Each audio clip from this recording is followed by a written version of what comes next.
ಕರ್ನಾಟಕ ರಾಜ್ಯ ಛಲವಾದಿ ಮಹಾಸಂಘದ ಜಿಲ್ಲಾಧ್ಯಕ್ಷರು ಹಾಗೂ ಚಿಕ್ಕಬಳ್ಳಾಪುರ ಜಿಲ್ಲಾ ಬಲಗೈ ಜಾತಿಗಳ ಒಕ್ಕೂಟದ ಗೌರವಾಧ್ಯಕ್ಷರು.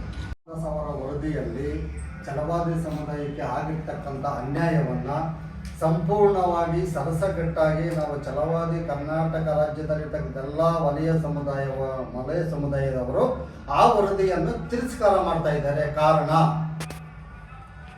ನಾಗಮೋಹನ್ ದಾಸ್ ಅವರು ABCD ವರ್ಗೀಕರಣವನ್ನು ಮಾಡುವಂತೇಳಿ ಸರ್ಕಾರ ಆದೇಶ ಮಾಡಿದರೆ ಅವರು ಈ ಛಲವಾದಿ ಸಮುದಾಯವನ್ನು, ವಲಯ ಸಮುದಾಯವನ್ನು, ಬಲಗೈ ಸಮುದಾಯವನ್ನು ABCD ಅಂತ 4 ವರ್ಗಗಳನ್ನು ಮಾಡಿ ವಲಯ ಸಮುದಾಯಕ್ಕೆ 5% ಕೊಟ್ಟು 32 ಲಕ್ಷ ಜನಕ್ಕೆ, ಆಮೇಲೆ ಛಲವಾದಿ ಸಮುದಾಯಕ್ಕೆ 4,80,000 ಜನಸಂಖ್ಯೆಗೆ 1% ಕೊಟ್ಟು ಅಲ್ಲಿಗೆ ಇದು ಮಾಡಿ ಆದಿ ದ್ರಾವಿಡ ಆದಿ ಕರ್ನಾಟಕ ಸಮುದಾಯಕ್ಕೆ ಏನೂ ಕೊಟ್ಟಿಲ್ಲ, ಪೆರಿಯ ನನ್ನ ಸಮುದಾಯಕ್ಕೆ ಏನೂ ಕೊಟ್ಟಿಲ್ಲ, ವಲಯ ಸಮುದಾಯಕ್ಕೆ ಅನ್ನೋದಕ್ಕೆ ಏನೂ ಕೊಟ್ಟಿಲ್ಲ.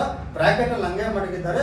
ಹಂಗಾದರೆ ಪೆರಿಯ ಅನ್ನೋರು, ವಲಯ ಇದು ಮಾಲಾ ಅನ್ನೋರು, ಆದಿ ದ್ರಾವಿಡ ಆದಿ ಕರ್ನಾಟಕ ಅನ್ನೋರು ಯಾವ ಸಮುದಾಯಕ್ಕೆ ಸೇರಿರ್ತಕ್ಕಂಥವರು ನಾಗಮೋಹನ್ ದಾಸ್ ಅವರ ವರದಿಯಲ್ಲೂ ಸ್ಪಷ್ಟವಾದಂತೆ ಇಲ್ಲ, ಸ್ಪಷ್ಟತೆ ಕಾಣ್ತಾ ಇಲ್ಲ. ಅದರಿಂದ ನಾಗಮೋಹನ್ ದಾಸ್ ಅವರು ಅವೈಜ್ಞಾನಿಕವಾದಂಥ ಒಂದು ಈ ವರದಿಯನ್ನು ಕರ್ನಾಟಕ ರಾಜ್ಯದ ಎಲ್ಲ ಬಲಗೈ ಸಮುದಾಯದ ಮುಖಂಡರು ಮತ್ತು ಜನಸಂಖ್ಯೆ ಉಳ್ಳಂಥ ಏನು ನಮ್ಮ ಸಮುದಾಯದವರ ಎಲ್ಲರೂ ಕೂಡ ಈ ಒಂದು ವರದಿಯನ್ನು ನಾವು ಕಡಾಖಂಡಿತವಾಗಿ ವಿರೋಧ ಮಾಡ್ತಾ ಇದ್ದೀವಿ. ಏನು ಈಗ ಸರ್ಕಾರ ಮಟ್ಟದಲ್ಲಿದೆ, ಈ ಒಂದು ಚರ್ಚೆ ಆಗ್ತಾ ಇದೆ ಕ್ಯಾಬಿನೆಟ್ ಅಲ್ಲಿ.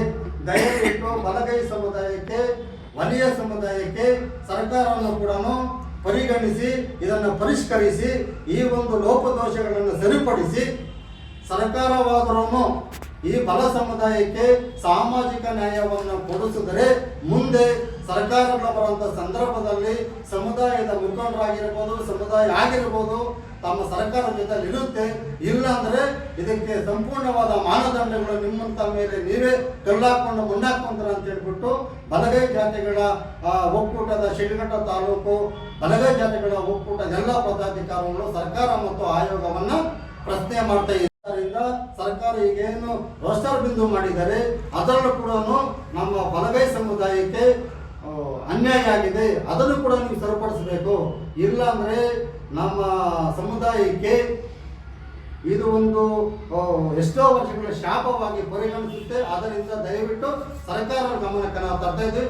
ರೋಸ್ಟರ್ ಬಿಂದು ಏನು ನೀವು ಮಾಡಿದ್ದೀರಿ, ನೀವು ಯಾವ ಸಮುದಾಯಕ್ಕೆ ಎಷ್ಟನ್ನೇ ಕೊಡಿ, 6% ಒಂದು ಸಮುದಾಯಕ್ಕೆ ಕೊಟ್ಟಿರೋ, 6% ನಮ್ಮ ಬಲ ಸಮುದಾಯಕ್ಕೆ ಕೊಟ್ಟಿರೋ, ಅದೇ ರೀತಿಯಾಗಿ 3 ಜನ ಅಭ್ಯರ್ಥಿಗಳನ್ನ ನಾ ಸಮುದಾಯಕ್ಕೆ ಕೊಡಿ, 3 ಜನ ಅಭ್ಯರ್ಥಿಗಳನ್ನ ನಮ್ಮ ಸಮುದಾಯಕ್ಕೆ ಕೊಡಿ ಅಂತ ನಾವು ಒತ್ತಾಯವನ್ನು ಮಾಡ್ತಾ ಇದ್ದೀವಿ. ಇದನ್ನು ಸರ್ಕಾರ ಆದಷ್ಟು ಬೇಗ ಸರಿಪಡಿಸಿ ಈ ಒಂದು ವರದಿಯನ್ನ ಅನುಷ್ಠಾನ ಮಾಡಿದ್ರೆ ಸರಿ.